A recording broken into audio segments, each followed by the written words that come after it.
मैंने आपको पढ़कर बताया।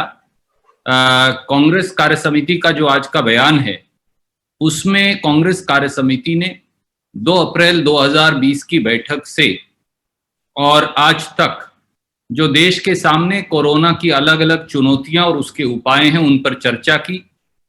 सीडब्ल्यूसी ने मुख्य समस्याओं को पहचानकर उसको 4 भागों में बांटा है।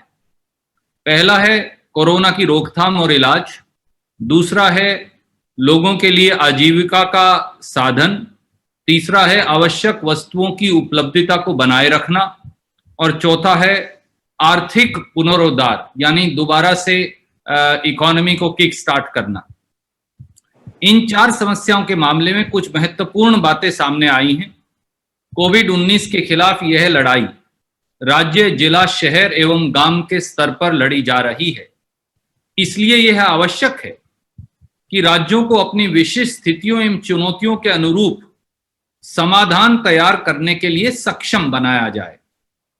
कोविड के खिलाफ लड़ाई की रणनीति हर स्थान के लिए वहां की विशेष परिस्थितियों के अनुरूप होनी चाहिए, न कि ऊपर बैठकर, केंद्र में बैठकर एक ही नीति और एक ही निर्णय सभी पर एक सिरे से थोपकर लागू करना चाहिए, जो वर्तमान में होता दिख रहा है।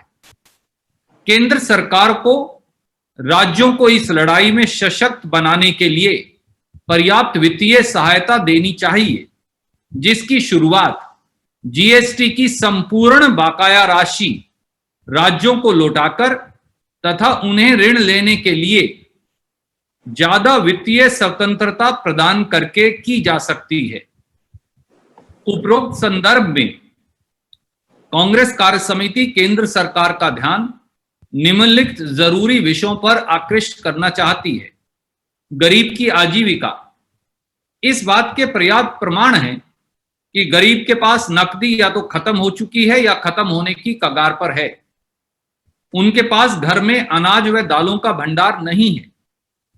एनजीओ द्वारा हर दिन लाखों परिवारों को मुफ्त भोजन देना प्रशंसनीय तो है, लेकिन समस्या का इस रूप में समाधान सामान्य समय में भी उचित नहीं है। सीडब्ल्यूसी कांग्रेस अध्यक्षा द्वारा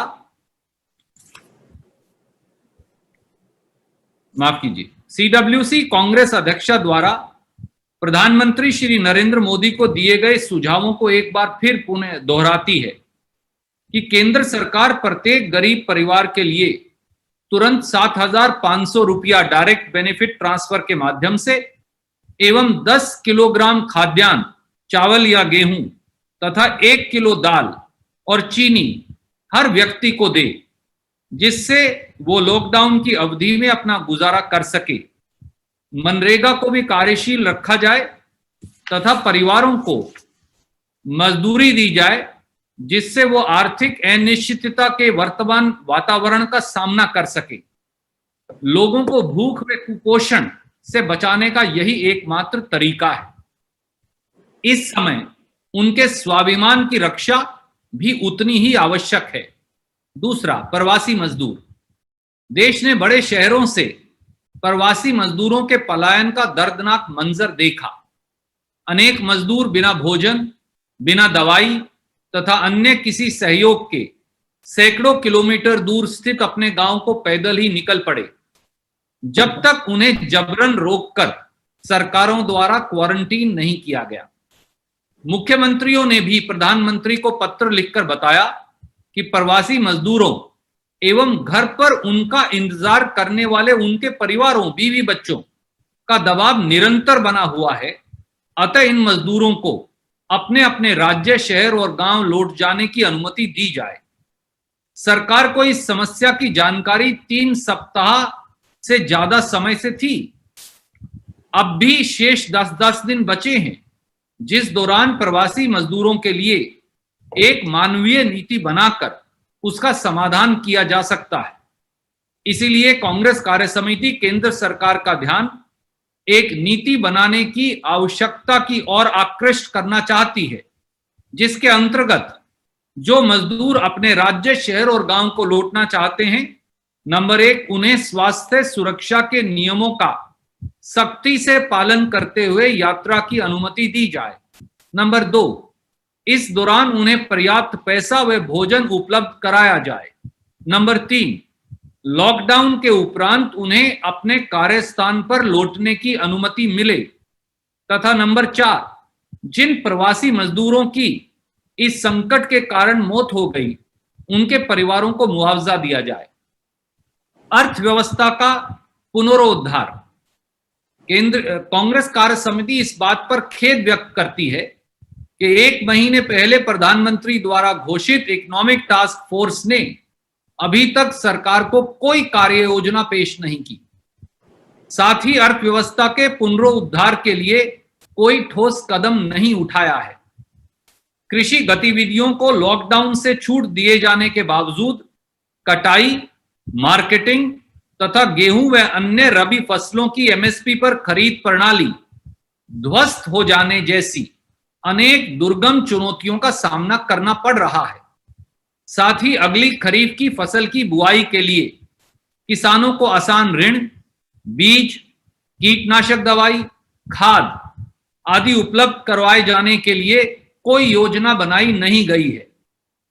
माइक्रो, स्मॉल एवं मीडियम इंडस्ट्रीज जो 11 करोड़ से अधिक भारतीयों को रोजगार देते हैं तथा हमारे देश की जीडीपी में 1/3 हिस्से का योगदान देते हैं, उनके पुनरुद्धार के लिए कांग्रेस कार्य समिति की सिफारिशों पर केंद्र सरकार ने रहस्यमयी चुप्पी बना रखी है। ऐसा क्यों? यदि एमएसएमई को इस संकट से बचाना है तो उन्हें कार्यशील पूंजी, ऋण मिलने का भरोसा, कर्ज पर मोरेटोरियम, कम ब्याज दर, नियमों में छूट एवं अपने कर्मचारियों के लिए वेतन के सहयोग की आवश्यकता होगी। सीडब्ल्यूसी कृषि एवं अन्य लोन पर कम से कम 1 साल की अवधि के लिए संपूर्ण मोरेटोरियम का सुझाव देती है, जिसमें ब्याज पर भी पूर्ण छूट दी जावे। टेस्टिंग व क्वारंटाइन। दुख की बात है कि हम अभी भी कारगर और विश्वसनीय टेस्टिंग का व्यापक तौर पर इंतजाम नहीं कर पाए हैं। बीमारी को रोकने का कारगर तरीका टेस्टिंग, ट्रेसिंग, क्वारंटीन एवं इलाज है। साथ ही जहां हम डॉक्टरों एवं अन्य मेडिकल कर्मियों को उन पर हो रहे हमले से बचाने वाले कानून का स्वागत करते हैं, वहीं हम केंद्र सरकार से डॉक्टरों एवं अन्य मेडिकल कर्मियों को पर्याप्त पीपीई व बेहतर टेस्टिंग उपकरण उपलब्ध करवाए जाने का भी आग्रह करते हैं। इस समय इनोवेशन व पूर्ण सहयोग की सबसे अधिक जरूरत है। इसके अलावा बड़ी संख्या में भारतीय विदेशों में फंसे हुए हैं और अपने परिवार के पास वापस घर आने को बेताब हैं। भारत सरकार का दायित्व है कि वो इन्हें इसी सीमित उद्देश्य के लिए विशेष उड़ानें चलाकर पर्याप्त टेस्टिंग के बाद सुरक्षित रूप से वापस लेकर आए। कोविड-19 से लड़ने के लिए सामाजिक समरसता।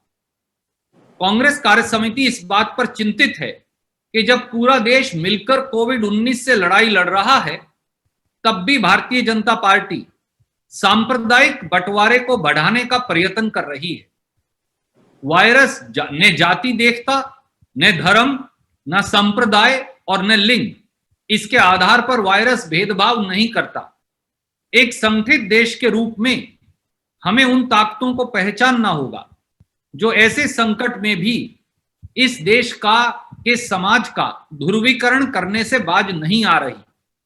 हमारा दायित्व है कि हम एक देश के रूप में संगठित होकर इन चुनौतियों का सामना करें।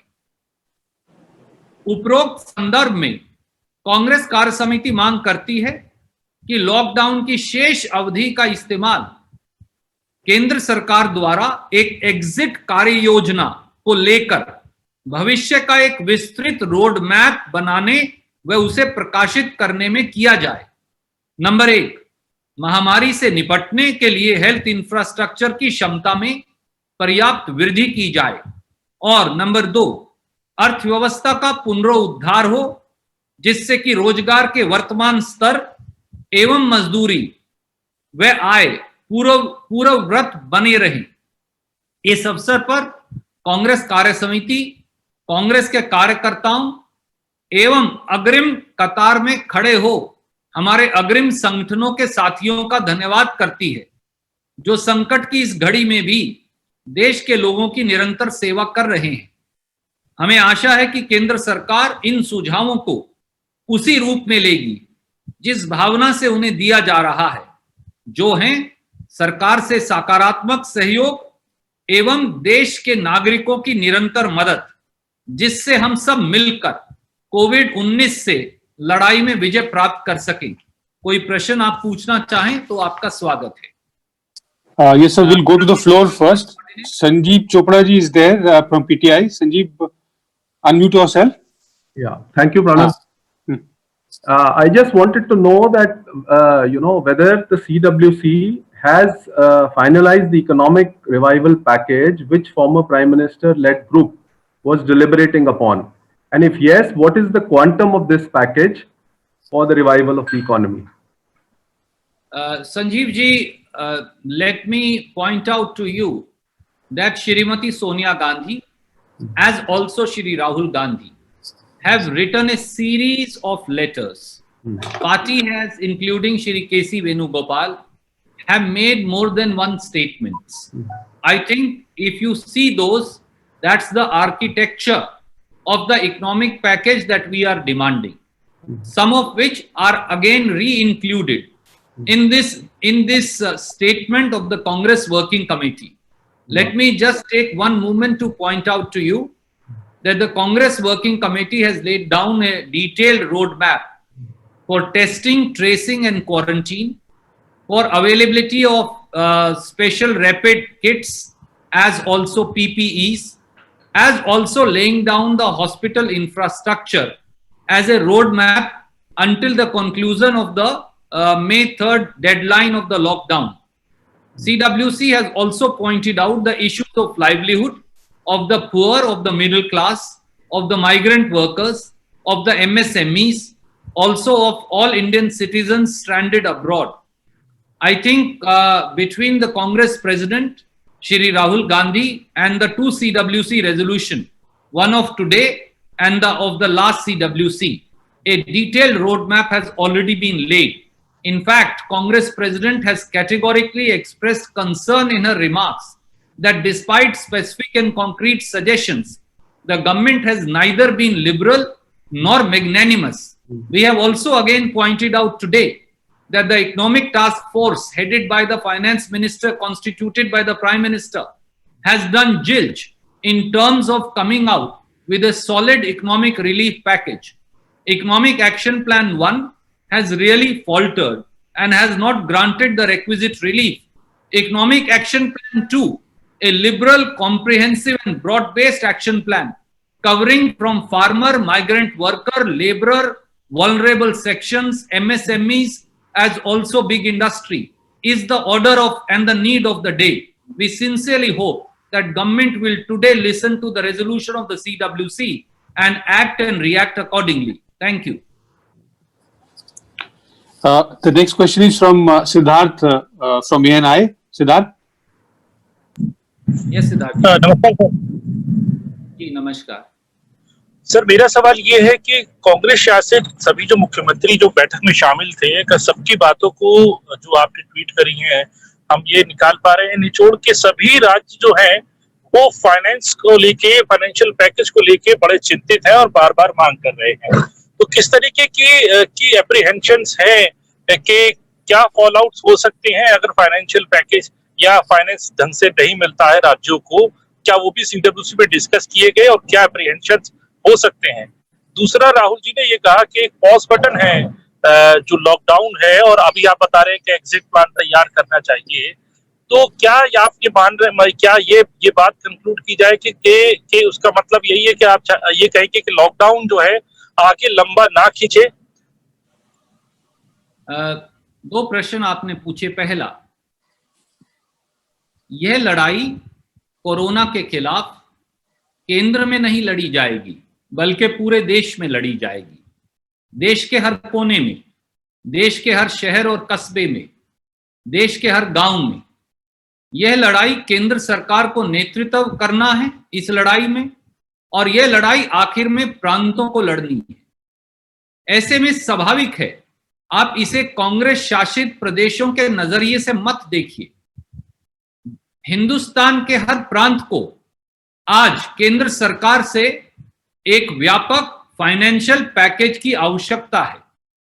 एक तरफ मोदी जी ने और उनकी सरकार ने जीएसटी का जो प्रांतों का हिस्सा है आज तक भी संपूर्ण तौर पर उसे जारी नहीं किया। 2 दिन पहले ही 42,000 करोड़ की एक और किश्त दी गई है। जीएसटी का यह हिस्सा प्रांतों का अपना अधिकार है और पहले दिन ही उनको मिल जाना चाहिए था। इसके बावजूद भी केंद्र सरकार द्वारा जीएसटी का पैसा